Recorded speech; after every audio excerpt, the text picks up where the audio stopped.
చాలా బాగా పట్టించినవి మొత్తం దాంట్లో వేసుకోవాలి. ఈ ఈ బటర్‌లోనే చాలా బాగా మగ్గాలనమాట.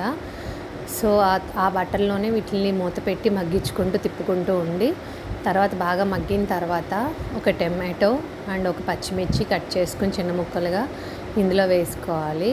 సో, అలా బాగా వేగిన తర్వాత కస్తూరి మేతి ఉంటుంది కదా! కస్తూరి మేతి అది బాగా పౌడర్ కింద చేసుకొని ఒక ఫుల్ టీ స్పూన్ వేసుకుంటే చాలా టేస్టీగా ఉంటుందన్నమాట.